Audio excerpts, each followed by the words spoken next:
The bridge that went over the concrete tube seen here washed out in some heavy rains, and the creek rerouted itself. What's the guy to do? But build a new bridge. In this video, I'll show you how I created this bridge for almost nothing.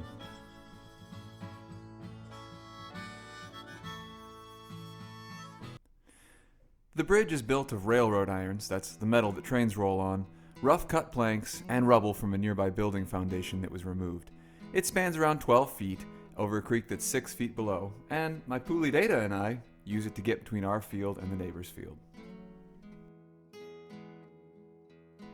Step 1 was to cut planks for the bridge from a tree trunk. I created a detailed video on how to rough cut lumber from tree trunks, which I'll link to here. For this bridge, I had a dead tree which had partially fallen and hung up in a live tree, and they were both perched above the location of the new bridge. So it was an easy decision to bring down both trees and use their trunks for firewood and bridge planks.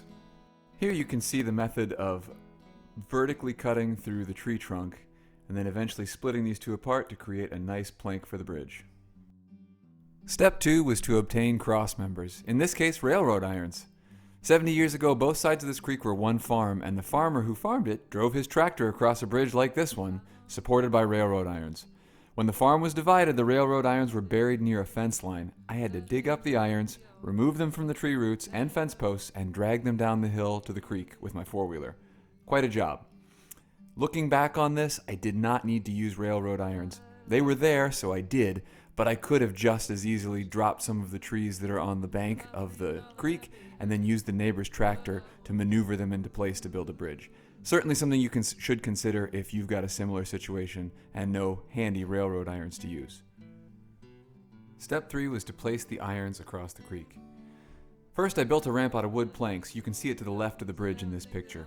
I put a long tow rope on the four-wheeler and used it to pull the irons up the ramp and over the creek. When they were pulled past enough of the ramp, they came crashing down, fortunately on the other side of the creek so that they spanned the gap.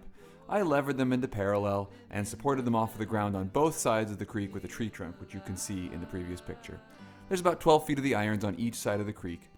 Step 4 was to place planks over the irons and drive in metal pilings for those irons.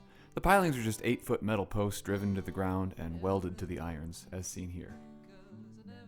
Step 5 is to support and surround the irons with rubble.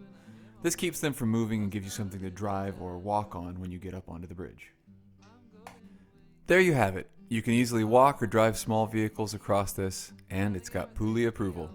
In the next flood, the planks will likely float off, but the metal frame is quite heavy and welded to pilings pounded into the ground, so they'll stay in place and I can cut new planks for the bridge. Happy building!